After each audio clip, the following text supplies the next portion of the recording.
Hello, my name is Jason JROCK Houston, and you're listening to Guitarist Magazine. We can be found on the web at www.guitarist.com, and our special guest tonight is guitarist Duane Morano. How you doing tonight, Duane? I'm doing good. How are you doing? Now, this is the first time we're talking to you, Duane, so welcome to the show. Now, I understand that you're getting ready to release your debut, so I was a little curious. Talk a bit about the decision to release a solo album versus like a band album. Well, I've always wanted to do an album, my whole life, and I just decided that I didn't want to go through, the issues that you have sometimes with a band. I'm at a point in my life where I wasn't really considering if I wanted to play out or if I wanted to get back into the whole band thing, but I knew I wanted to make music still. Yeah. Well, the album drops, I believe, the 17th. Is that correct? Yes. And I got to tell people, I got a chance to hear like a sneak preview of the album before it comes out, and I was really impressed with what I heard. Not only because it's like your debut song, but also because a lot of that it's got like an 80s spin of the music on the album, and I grew up on a lot of that 80s music myself, so it's refreshing to hear that stuff. So talk a little bit about you being influenced by that 80s music. Well, I knew if I was going to make an album, I wanted it to be everything that I loved about music and made me want to pick up the instrument in the first place. Mm-hmm. So I wanted to make sure it took me back to my roots. And that was the whole thing of what this was all about, was trying to go back to why I loved playing, the music I loved playing. And, the CD just kind of worked its way from, okay, here's going to be the first song, and it just grew from there with different ideas. And yeah. And the other thing I loved about the album, too, is not just that it's kind of got an 80s feel to the music, but I love the fact, too, that, it's interesting. When I listened to the album, I gave it a listen. I listened to it last night, and I listened to every track on there, and it's kind of interesting because right away I heard things that reminded me, of Journey, Van Halen, Def Leppard, and then I went and read the press release that your publicist sent me, and oddly enough, these are bands that you were influenced by. Oh, yeah. Yeah, I mean, you look at Journey, they're just such great songwriters. Yeah.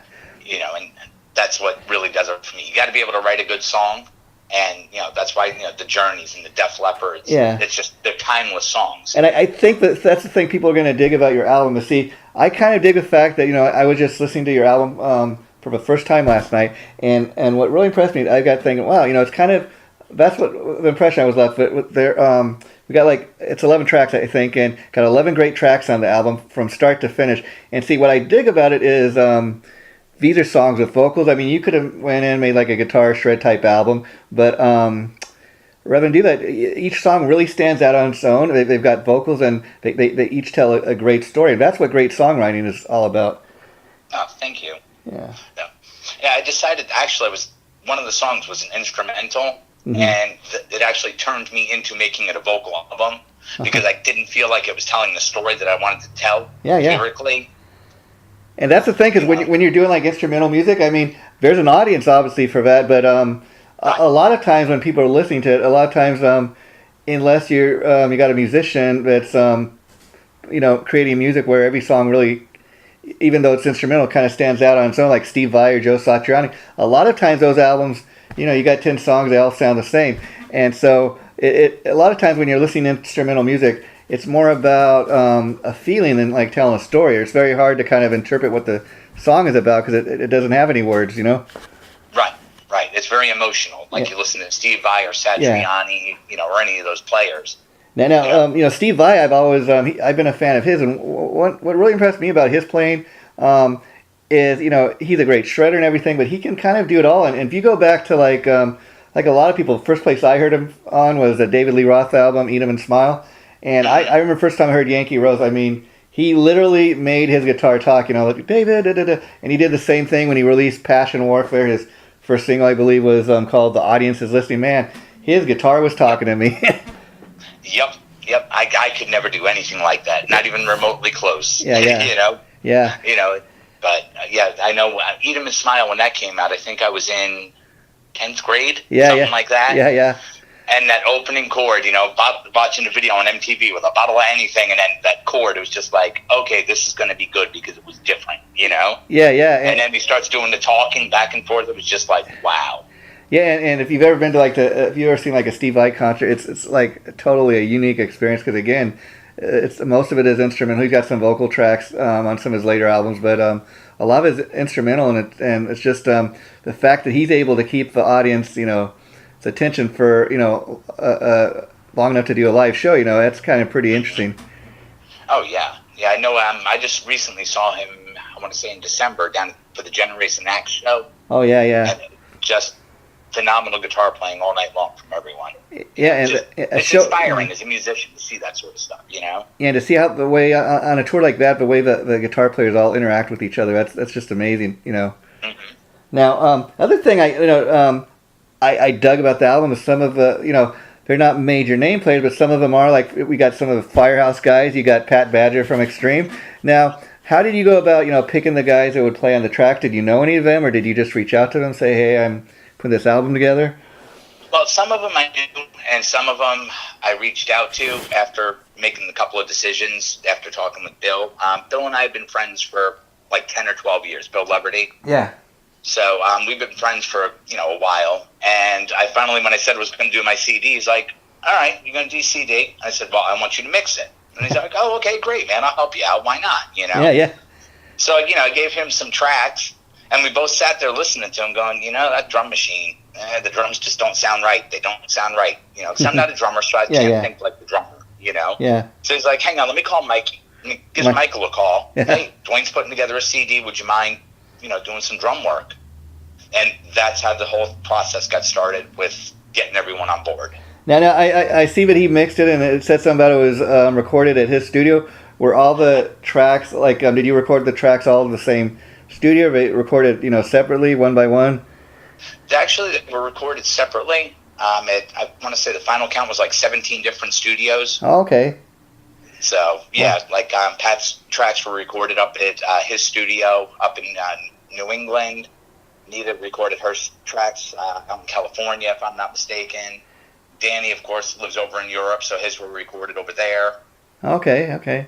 And then we flew it all in together, and it all lined up in Pro Tools, and we said, "Thank God," Yeah. Because again, a lot of people do make albums that way these days because it's modern way. It's financially, it's not as expensive in that. But do you find also recording the tracks in different studios?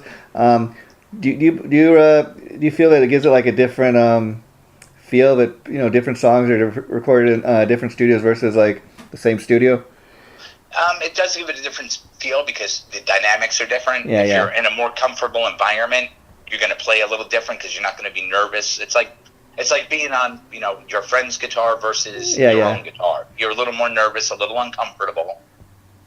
But eventually you find your way into it. And you get it close, but it's never quite the same as what you hear in your head because it's not your own at home. Yeah. And how did you pick the singers? Because again, they're not real name guys, but people will know who they are. If you're a fan of 80s type music like we are. Mm-hmm. The singers, I picked them. I don't want to say randomly. Yeah. Brian Cole was picked randomly. But let me explain that one. Uh-huh. I put out a little ad on my Facebook page saying, "Hey, I need another singer," because I knew I wanted to have 3 different singers and each singer sing a block of songs. Okay, yeah. I wanted to avoid, like you see on a lot of these CDs where they'll have one singer on one song, next singer. Yeah. I wanted to try to make this whole thing flow. Yeah. So you had the blocks. So I put out an ad on Facebook, and a guy named Brian Cole got referred to me by a friend of mine. Okay. And he floored me with his vocal ability. So he was actually the only random singer that I didn't know when I started the CD. Terry and I had met quite some time ago in, I want to say, a show up in Maryland. Okay. And we started talking about working together at that point. So after talking, sent him some demos. He liked the demos and said, "Yeah, let's do it." Now let me ask you, when you started working with Terry, had he already split with Great White, or was this when he was still with Great White? No, he was still with Great White. Okay. Wow. So that's kind of interesting. Then after when the record's coming out, he's no longer Great White. He's kind of I hear he's working on some solo stuff, and he's gone back to XYZ. So that's kind of cool. He's got that going on now. Yeah, I actually just saw Terry at M3 this weekend. Oh wow! So, how cool is that? XYZ they knocked the socks off the place. Yeah, that's one of those bands. Really Very, good. even back in the day, they're very very underrated in my mind. They should have been much bigger. No, I completely agree. Completely agree with that. And it's kind of as sad as it is that he split with Great White. It's kind of great to see that Terry's kind of getting that love from the fans. That he's back with XYZ, and and then he's got this little album of yours coming out that he's featured on. So I think that's going to be a great thing for both of you guys. Oh, I hope so. It's music is music. Yeah, yeah. Everyone, is like, oh, Great White and Terry and this and that. At the end of the day, you either like the music or you don't like the music. Oh, yeah, yeah. That's how I've always looked at everything. Yeah, yeah.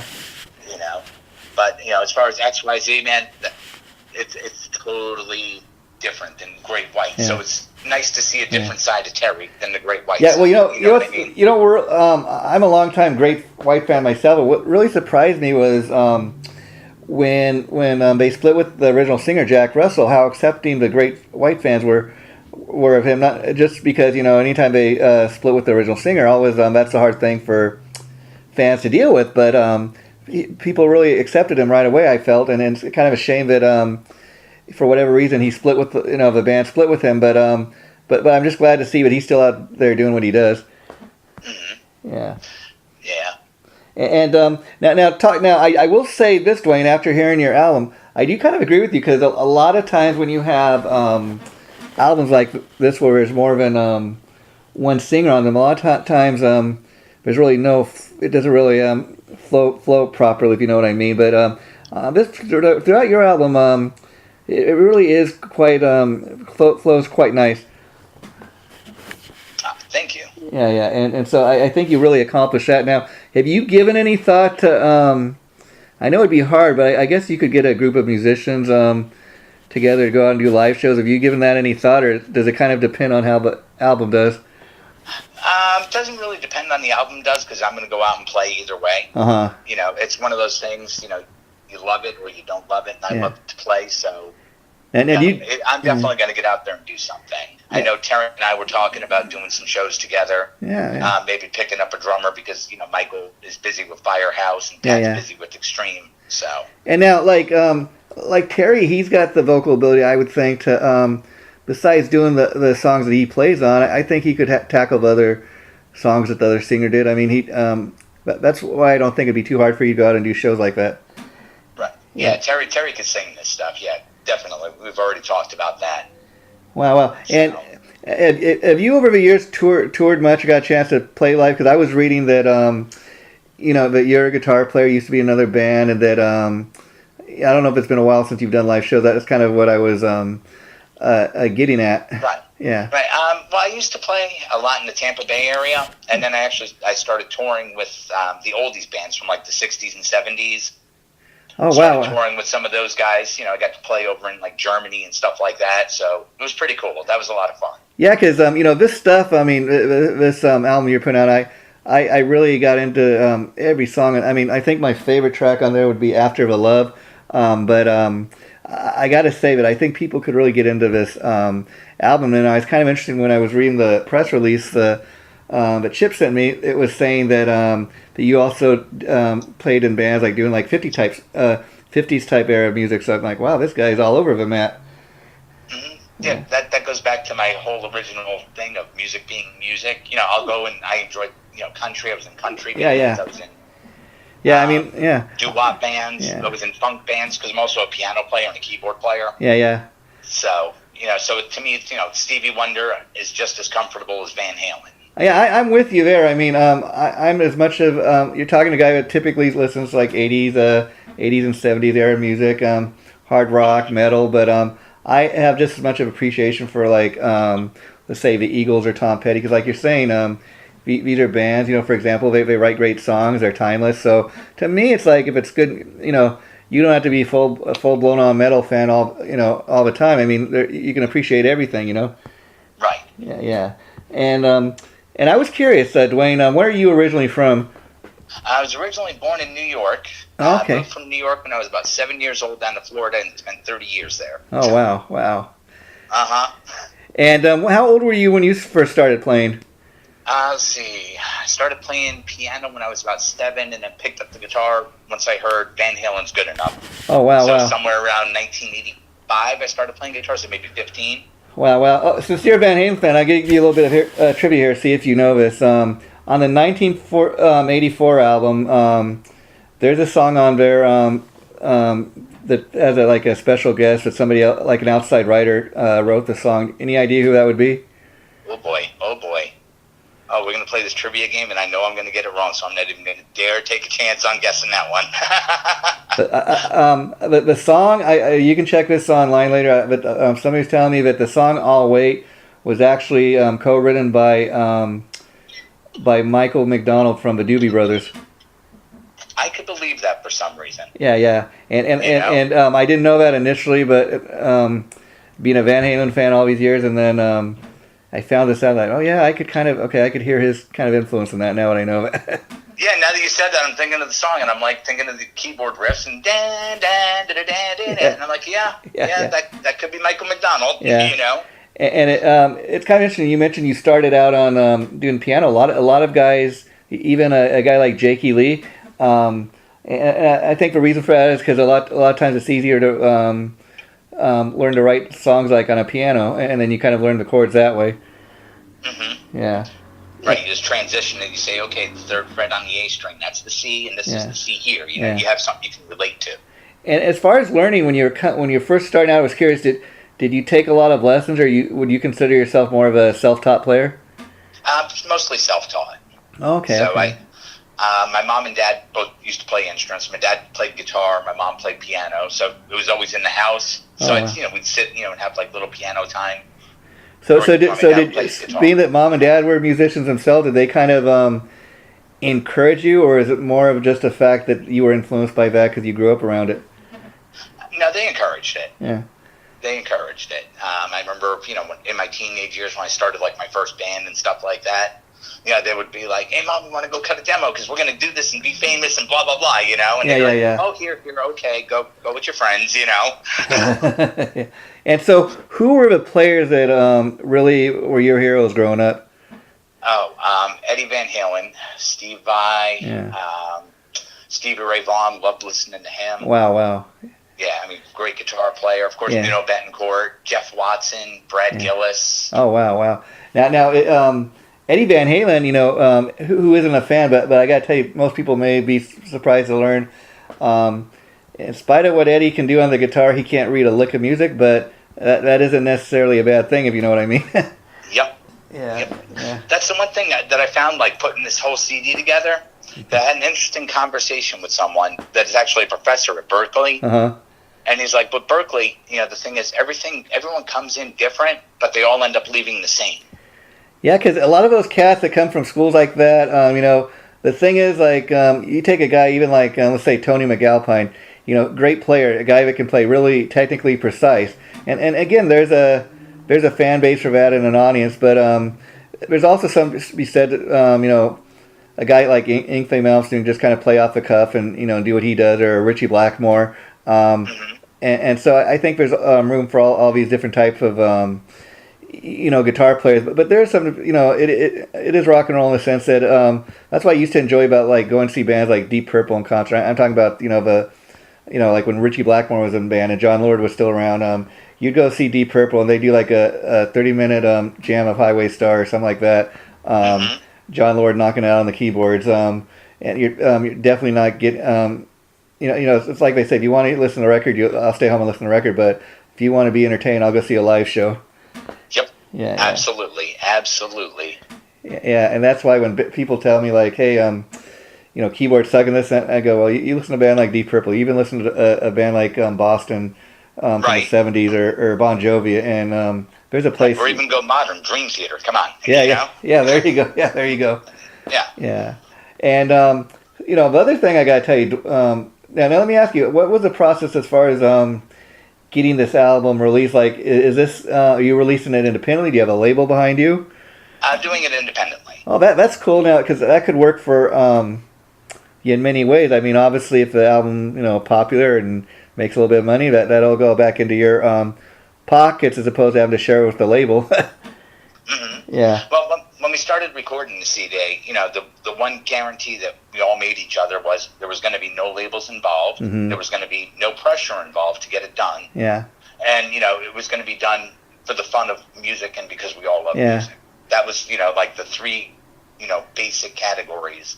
And are you? Set it all up. And I don't know from the time you started recording how many years it took you to record this, but are you surprised with the without you able to not only record but get this album out there? And what I'm saying is like you can be a musician and say I'm gonna go and record a CD, but it doesn't always get the recognition. I mean, you got a great, as far as your publicist, I can tell people you got a great publicist behind you, Chipster PR. Chip's great. I mean, he works just to give people an idea. You got the same publicist as Judas Priest and Michael Schenker, so you're in good hands there. But the point is that you're fairly unknown. You're not as known as some of those other bands I was just naming, but you got a guy like that behind you, and I'm starting to see all kinds of ads on Facebook for this album. It's not even out till next week or whenever it comes out, and it's already getting kinds of great press. Well, that's the other thing when you put a CD out. Yeah. The guys all kind of steered me on what I need to do. Yeah. And Bill had worked with Chip before. Yeah. And so with Terry, and they're both like, no, you're not going to do that. You're not going to do that. You're going to make the mistake. They slapped my hand, Bad Duane. This is what you're going to do. So I was like, oh, okay, let me call Chip. It's great to have to have good friends like that because, like I said, as far as these other musicians you're working with who kind of they know what they're talking about in that sense, and so it's great that you're even though the album's not out, you're already getting a lot of exposure. Yeah, it was nice, them to really, make me be my best because they've all been in and they've recorded, these great CDs. Yeah.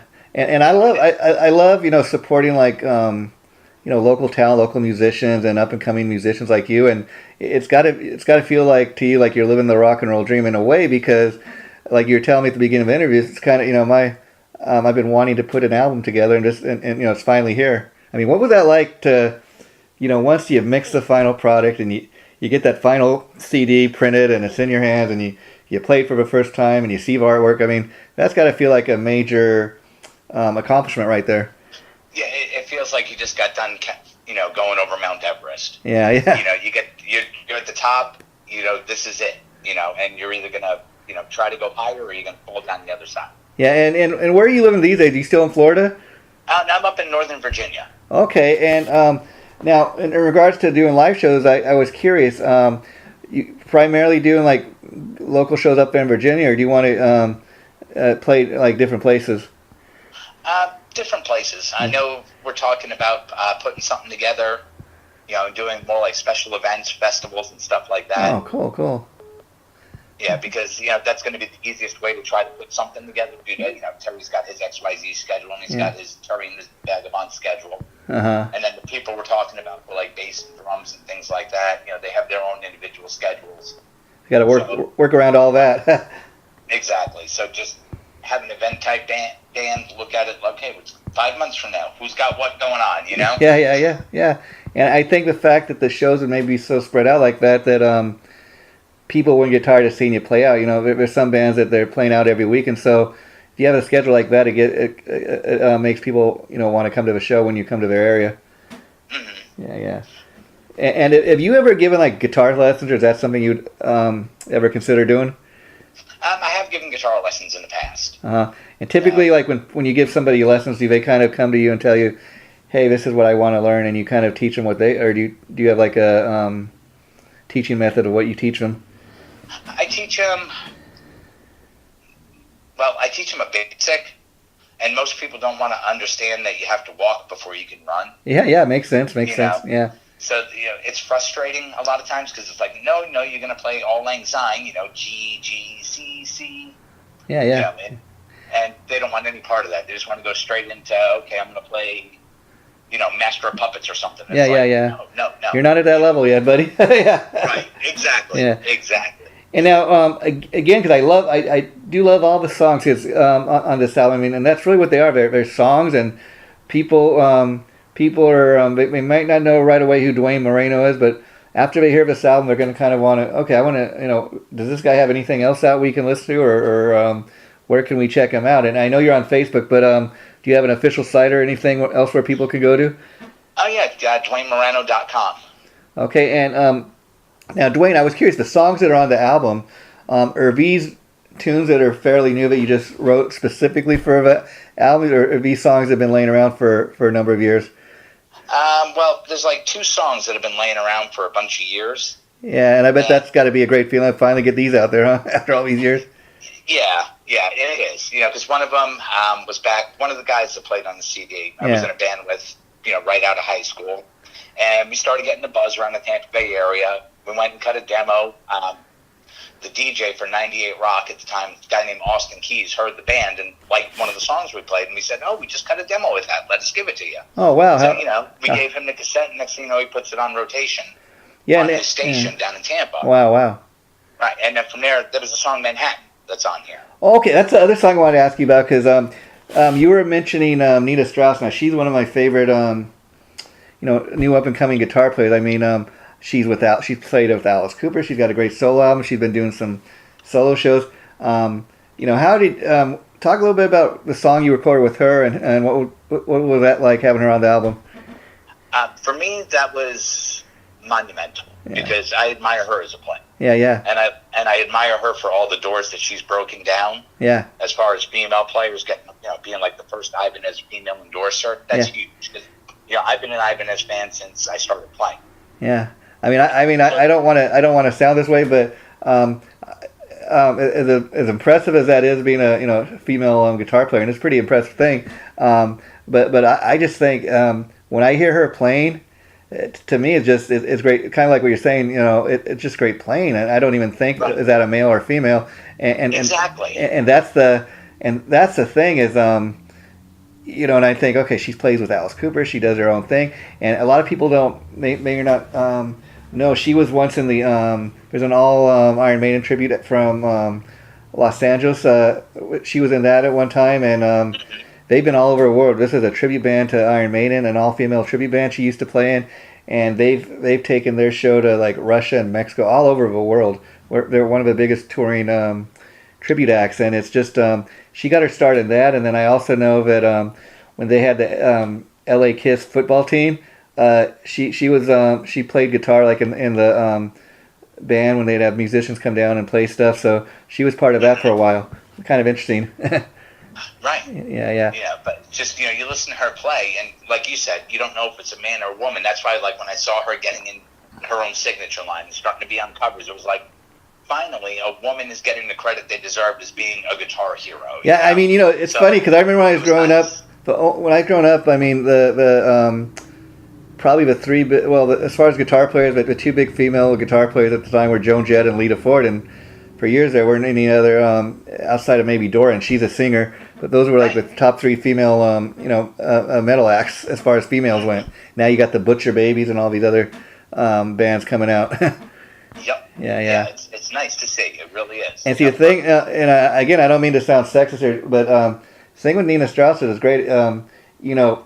Like if you go see her play in concert with Alice or one of her solo shows, okay, you're impressed first of all by the guitar playing, and you're not even really necessarily thinking is it a male or a female. But then when you look at her, and what she's doing on stage, and because she is a female, you're looking at her for that, and you're looking at her because of what she's doing on the guitar. She's really able to capture your the audience's attention. I think she's really great at that.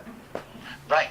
Yep. And so the song she plays on your album, I believe, is called Manhattan. So yes. She obviously plays the lead, but now, did you play like rhythm guitar or anything on there with her, or did she play all the guitar on that?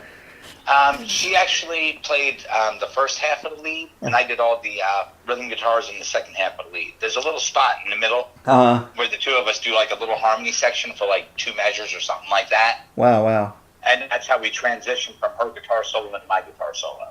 Yeah, that'd be great. Every once if you could like have her come out and do like a special guest like on one of your live shows. But who knows what's down the line. Now this album's not even out, like I said, Duane, and it's getting all kinds of buzz. Have you even like thought about a follow-up album, or again, do you think you have that in you, or does it kind of depend on how this one, how people react to this one? No, I got it in me. I'm not worried about that.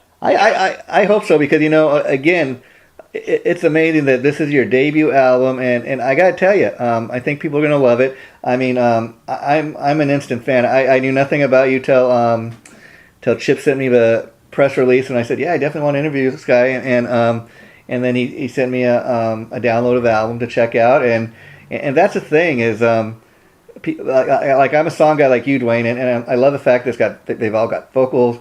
I mean, they sound like all those bands we're talking about: Extreme, Journey, Def Leppard. If you're a fan of any of those bands, you're gonna love this. And the interesting thing is, you being a guitar player, that's kind of what you're known for. But yet, when people listen to this album, as great as a guitar playing is on the album, if you know what I mean. And I mean this really as a compliment. So I hope you take it that way. You're left listening to an album worth of great songs. And again, it's not all about the guitar, but the guitar playing is great. The drums on the tracks are great. The vocals are great. You're gonna be an instant fan. I think anyone that listens to this album, and it's not one of those guitar type albums where the guitar just overshadows everybody else in the band. It just the songs fit. The songs, everything fit the song. These are songs where it's not excessive soloing or anything, but they're everything fits the song, if you know what I mean. Right. Well, that was something, that has always been important to me is you got to let whatever instrument is doing the melody, that's what you got to be the focal point. Yeah. So you got to let the song breathe.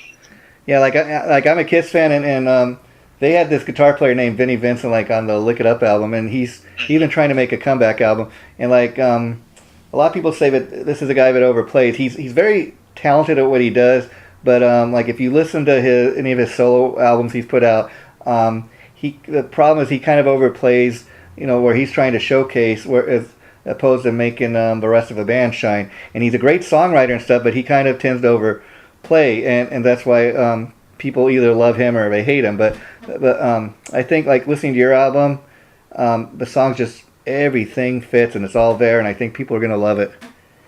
Thank you. Yeah. Well, I gotta tell you, Duane, I've enjoyed talking to you, and let's keep in touch. And if the opportunity presents itself, I'd love to talk to you again. And like I said, let's just keep in touch. I'll let you know in the interview post. And do you have anything else you'd like to say before we wrap this up? No, just want to say thank you for having me on. It's nice to talk to you, and I appreciate the opportunity. And before I let you go, pretty much what we typically do is you could either send me, if you have specific photos you'd like for me to post the interview, or I could go on your Facebook page and pick a few. Do you mind? No, whichever you want to do. Okay, well, I'll just go on the Facebook page. That's probably easier for you. And okay.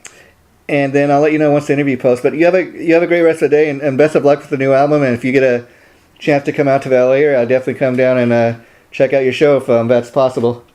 Oh, absolutely. Okay, take care, my friend. Bye-bye. All right, man. Take it easy. Thank you.